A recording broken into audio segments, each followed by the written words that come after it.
From the golden age of roller derby comes Roller Derby Gold, the best of roller derby.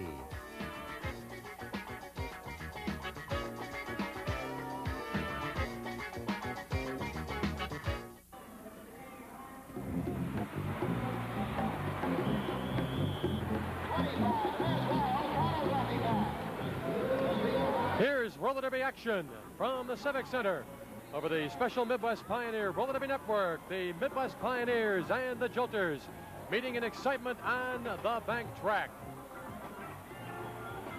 Hello again, everybody. I'm Chet Kopic. Back we are in the Civic Center. We got it going, but good, as you can see.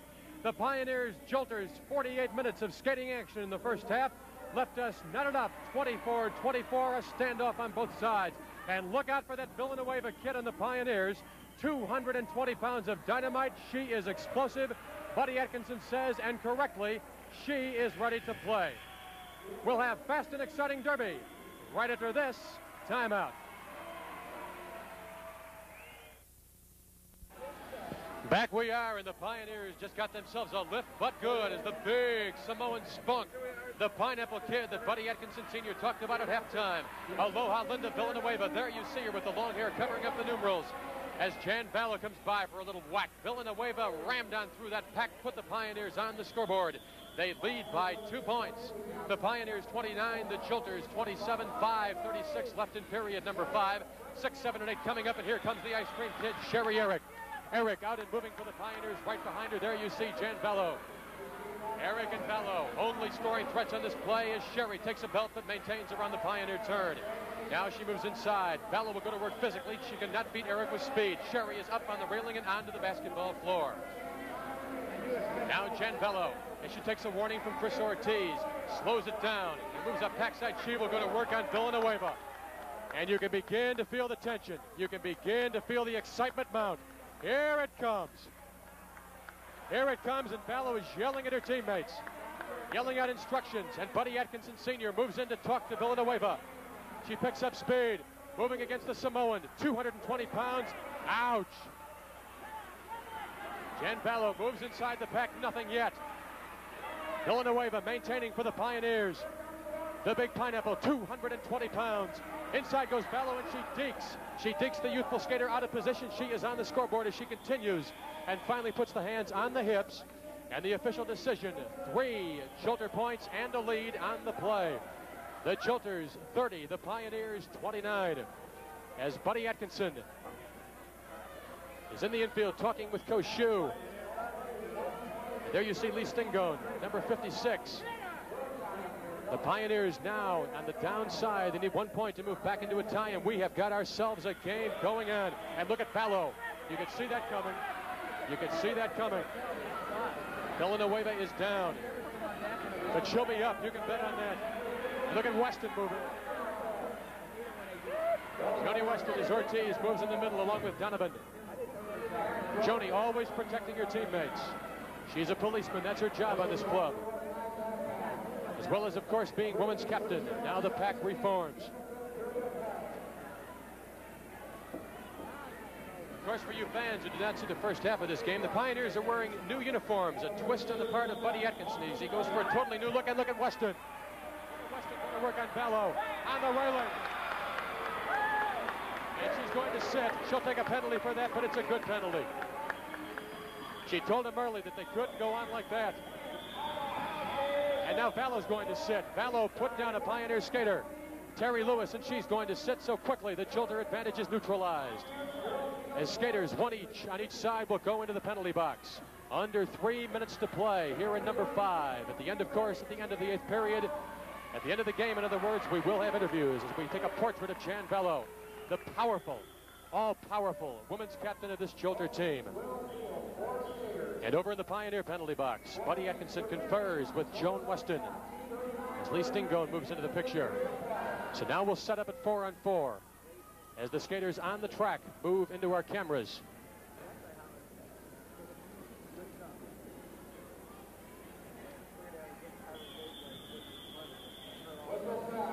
Villanueva up front, goes to work with the elbows. Look at those crunching elbows, and down goes a Jolter skater, and you don't see that very often. You won't see a skater go down. like that in the pack too often, but Villanueva has that kind of power. In the pack, they're all taking their shots at the big Samoan skater, but she holds them off but good. Oh, I'll tell you, give this kid time and she is going to be something. The Pioneers have got themselves a plum, or a pineapple if you will, in the personage of Villanueva. And as we pick up the action with the jammers, it has been called off. There will be no points either way. And the big story on that jam, of course, is Villanueva. They gave her a test. They gave the youthful and gigantic, if you will, skater a test, and she showed him in a hurry. She cannot be intimidated. And that's something that Buddy Atkinson Sr. is looking for. He'll stress that. He wants this kid to turn into a slugger. This kid's not going to be, Villanueva's not going to be your fancy Dan type of dipsy doodle shortstop. She's going to be the big, brawny linebacker type. She's going to be tough when it's all said and done. Right now, this kid's got to work on aggressiveness.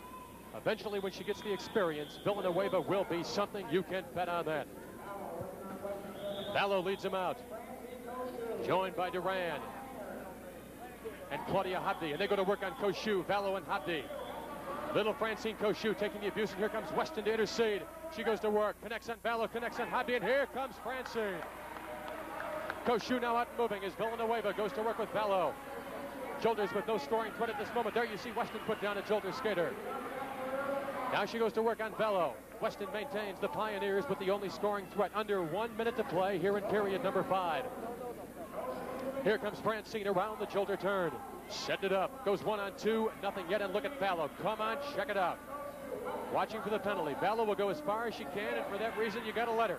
She's tough and she's physical. Now the strategy session. Weston screams. We can hear it here in the headset. Weston begins to yell out encouragement. Now she moves in with Francine Koshu. Villanueva up front. Jolters looking like they might go to a pull away, but no sign of that yet. Here comes Weston. They pick up the speed. Villanueva joining Weston up high. Here they go, and look at that. In went Koshu for 2. Pioneer points on the play, and she's still up and moving. Continuing the quest for points. Here comes little Francine, the Canadian Spitfire. She's moving. Atkinson yelling at the encouragement. Down goes Habdi. Koshu continues. Into the pack she goes. And we'll wait for the official determination as this period is in the books. And we'll recap that play with 2 Pioneer points as we move into number 6. With the score,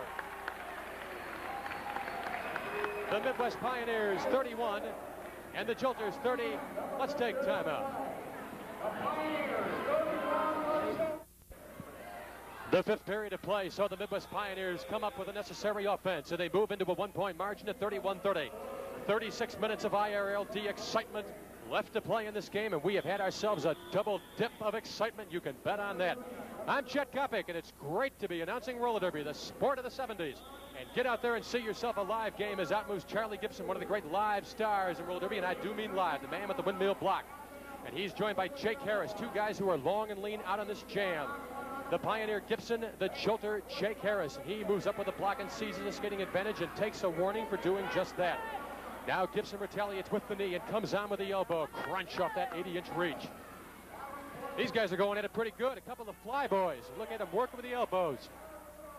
As once again, Harris and then Gibson each take a warning for the excessive use of the elbows. Around the Jolter turn, about 30 seconds of jam time remaining. 30, that's what the Jolters have on the scoreboard right now. And the Midwest Pioneers with 31. And look at Stevens unload. And up front, Bob Heim will hold off the challenge of Jake Harris if he can. Full wide picture shows you the one-on-one situations, and they are doozies. A couple of cream-of-the-crop blockers, Hine and Stevens. And there goes Harris crouching low as we pick up now Cal Stevens and Charlie Gibson. Up front, Hine going to work on the challenge of Harris. No points yet. Hine again with the elbow. Out of left field with that knee. Up he goes. Harris staggered and down, prone on the bank track. Here comes Gibson. Now Stevenson. With 5, 4, 3, 2, and 1. The hands are outstretched. There will be nothing. No points either way on this jam. And there was an example as we study Bob Hine. An example of excellent defense on both sides as Hine went to work on Harris.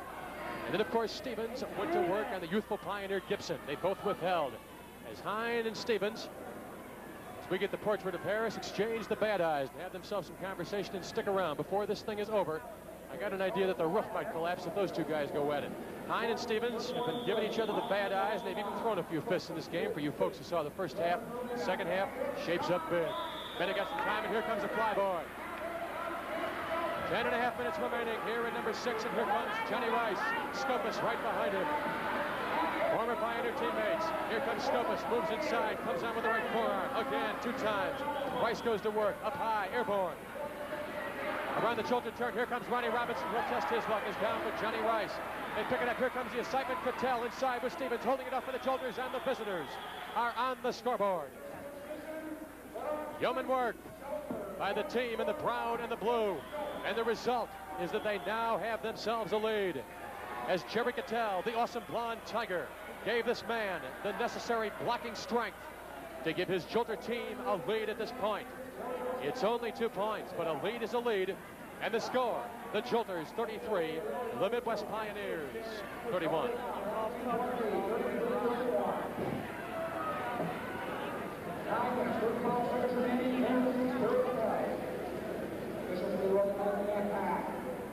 And they've regrouped. 5 on 5, full and equal strength. 1 pivot skater, 2 blockers, 2 striped helmet jammers. Stevens moves out into the pivot and holds off Bobby Van Kampen, but Bobby V makes his way through. He'll be joined by JoJo Stafford. JoJo, number 7, former Army fighter, 46 fights, 39 victories, 13 knockouts. He can punch. And there goes Van Kampen.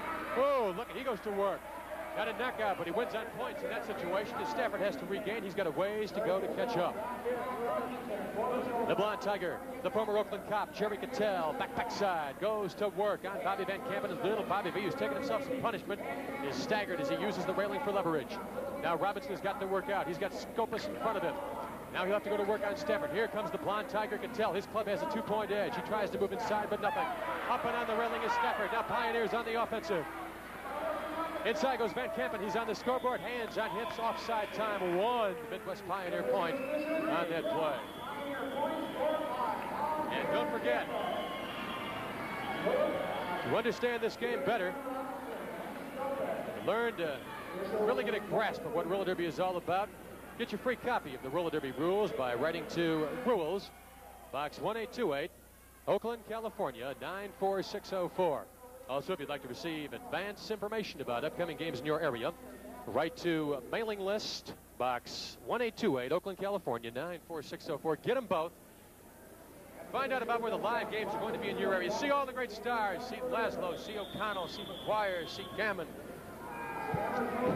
see Grohl, see Woodbury, see Bill Hill, who's moving out in this jam for the Pioneers, along with Nick Scopus again. And Cal Stevens has got Scopus doing what we all knew he would do. He's out and moving. He's always a scoring threat. Going to work on Hill. He slows it down, but he gets a glance back at Ronnie Robinson. Here comes the big freight train. Captain Ronnie on the move. Captain Ronnie on the move for the Pioneers. Chasing Nick Scopus. Able to catch on it. Scopus calls it off. Oh, and you can feel Robinson seething. He knew he had Scopus in that situation, and Nicky called it off. Nicky called it off at the 7-minute mark. He didn't want to take that challenge of Ronnie Robinson. There is the balding number 5, the former coach of the Pioneer team. And even Cal Stevens is yelling at him. Cal Stevens is something less than thrilled with Nick Scopus in that situation. Oh, baby, this is where it's at. Right down here in the turf, in the Civic Center, or wherever you are, wherever you're watching this game. The sport of the 70s, the color and glamour of roller derby. Right following this jam, we're going to be talking to a great friend of mine, Tom Campbell, the sports director at WPTA Television, Channel 21 in Fort Wayne, but that comes up right after we watch little Bobby Van Kampen out once again. 3rd time this period for the Pioneers. Stafford right behind him. They go at it again, one-on-one. JoJo inside. He goes to work, and the kid is down. Bobby V regains his upper moving, not to confuse Bobby V, of course, with the rock and roll singer of great fame, 50s and early 60s, but that's Bobby Van Kampen. We call him Bobby V. And here comes Bob Hine. You'll begin to feel the noise momentarily. Buddy Atkinson Sr. yells out the encouragement. Here comes Hine moving. Oh, look at the grace of the part of that great player. The bald eagle. He'll challenge Stafford. JoJo slows it down. He's going to play defense. Scopus shot. Hine go to work with the deep. He moves inside. Gibson has been put down. And Hine calls off the play very wisely, because Stafford would have passed Gibson for a point in that situation.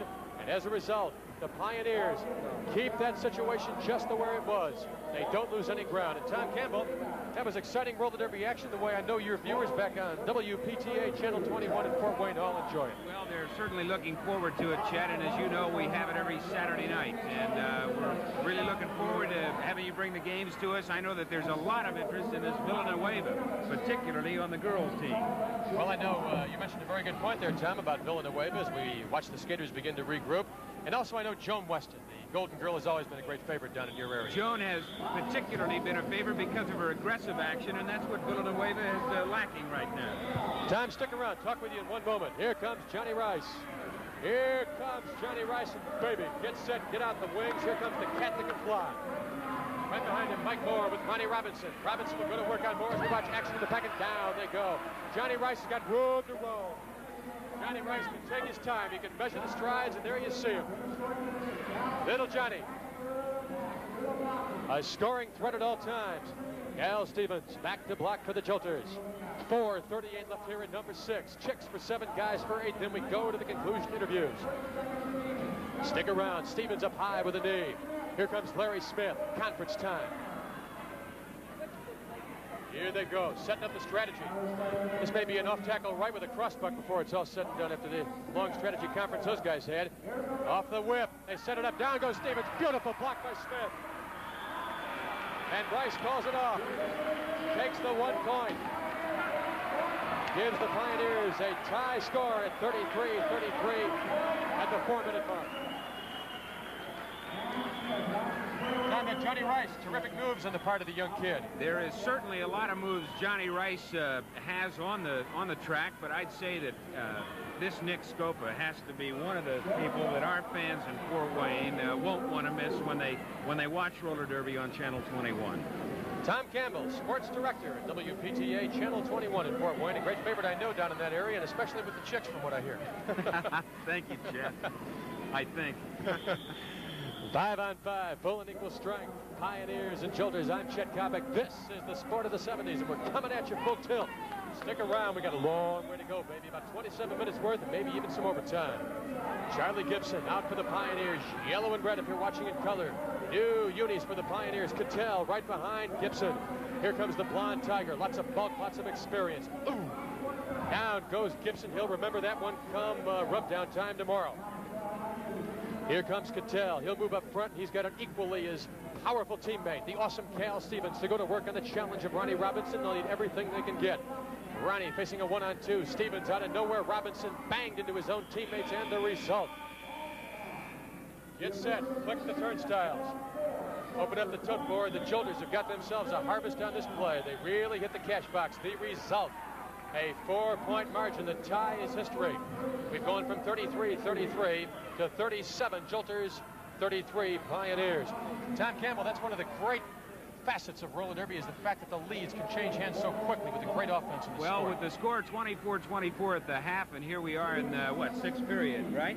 I'd say that by the end of the last period, we're going to have a game that's going to be a 1, 2, 3-point difference, I think. I imagine you're right, especially when you consider the great defense on the part of the Jolters and the explosive offensive capabilities of this new, regrouped, revamped Dynamite Pioneer team. Here comes Scopas. Out with Johnny Rice. 4 jammers, and down go 2 Pioneers. 4 and 5. Moore and Scopas respectively will continue for the Jolters. Back in the pack, Cattell slowing down Robinson, then going to work on Johnny Rice. Here come those 2 Jolters we were talking about under a deuce to play here in number 6. Ronnie Robinson slowing it down, telling his teammates to calm down. It's a long way from over. Take your time and set it up. Moore and Scopas. Here comes the whip. Robinson, bingo. Ronnie beckoning to his teammates to move forward. Give him some working room. Down goes Moore once again. Here comes the whip. Oh, baby, you got to feel that one. Down he goes. Not much jam time. Moore gets up and yells at Scopas. How about that? The rookie yells at the veteran as Scopas sends him off on the whip. Well, I'll tell you, talk about bull in the ring as down goes Moore once again as he takes the crack from Ronnie Robinson. And look at Robinson challenge Scopas, and Scopas flares at Atkinson. And finally, Scopas calls the whole thing off. And look at Mike Moore. And Scopas wouldn't go in, and believe me, he has drawn the ire of the of his Jolter teammates. How about that, Tom Campbell? You're looking at dissension at its best. Nick Scopus wanted nothing to do with Ronnie Robinson. That's been going on all this match, and it looks as though sometime tonight they're going to get together. I think you're right as Ronnie Robinson goes to work on Nick Scopus. But Nicky's had himself some problems. A fine player, but he's taken his share of the abuse in this game, to be sure. Robinson moves into the infield. Ronnie Robinson kind of made Nick Scopus look bad in that last play. With 10 seconds left here in number 6, the DeSteffers will come back for the concluding portion of their affair, barring overtime, the 12 minutes of period number 7. And that's it. Stick around. With the score, the Jolters 37 and the Midwest Pioneers 33. Let's break for this timeout.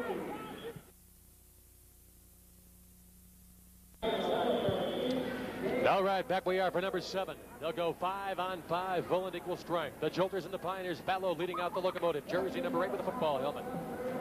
Stands the right hand to the left hand, and now goes Claudia Hodby balancing at time. No, she can't. Here comes the Spitfire, the Canadian Spitfire, the wife of Larry Smith, Francine Cochou. Little chick, about 4'11", about 95 pounds, but she has got spunk on top of spunk. We're in the 7th period, 8 to follow within the interviews. I'm Chet Kopica. This is Roller Derby. Hope you're having fun all throughout the network as they move up pack side. Weston will join her teammate Cochou. Francine with a striped helmet looking for the points. Jolters with a threat, Gail Barron. She's got a ways to go as Cochou goes underneath Claudia Hodby. Into the pack she goes and calls it off. And the decision from Chris Ortiz is 1 Midwest Pioneer point on the play. As here comes Hodby. Hodby restrained by Lou Donovan from getting at Francine Cochou. As the Jolter skater looked a little bit silly on that play. Excellent work, Tom Campbell. Proof of the pudding. Well, I'd say 67 Rookie of the Year says it all, and she's still cooking in 1973. Francine Cochou, of course, 67 Rookie of the Year. Spent last season, oddly enough, with the Jolters.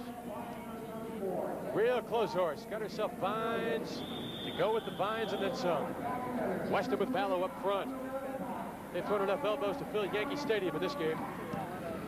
Again, there's number 1,418 in this game. Out and moving, Terry Lewis for the Pioneers, first skater, along with Rosie Duran for the Jolters. Back in the pack they continue as we pick up the Jammers. Lone scoring threats on this play. 10:22 left in number 7. Rose Duran puts down Terry Lewis. The Pioneer skater is down and up front. Villanueva worked down by 3 skaters, as you saw. No penalty, but 1 point for the Jolters, as the big 220-pound Samoan was neutralized by Vallow, along with Montgomery and Hodby. And the Jolters pick up 1 additional point for their cushion. That's where you find out where scoring points is a little different than being what Villanueva is attempting to do, just kind of glide around and not do much at all. They lead now by 4 points, so the Pioneers have got to come back with more than just gliding around the track. Here we go, Chet. All righty. Talking with Tom Campbell, the sports director of one of our great roller derby stations along the net, WPTA Channel 21 in Fort Wayne. Live games are what it's all about in roller derby. We'll talk about him right into this jam as out moves the little chick, Dolores Roberson. 1973 Western Season Rookie of the Year, acquired from the Chiefs. She's joined by Gail Barron, a big girl. I like this kid Barron. She's tough. Here comes Roberson. Just about the same size as Cochou as they continue. Barron goes to work. Right elbow on the chest of Roberson. Now Roberson retaliates, gets her shot in as Cochou is bypassed. Jam is called off, and there will be 1 point on this play credited to the Jolters. At the 9-minute mark of number 7. And don't forget, if you'd like to have a roller derby game scheduled in your area for the benefit of a charitable organization, club, school, anything you got underneath the sun, believe me, any type of group you got, whatever, write to bookings, box 1827, Oakland, California, 94604. We'll send along further information.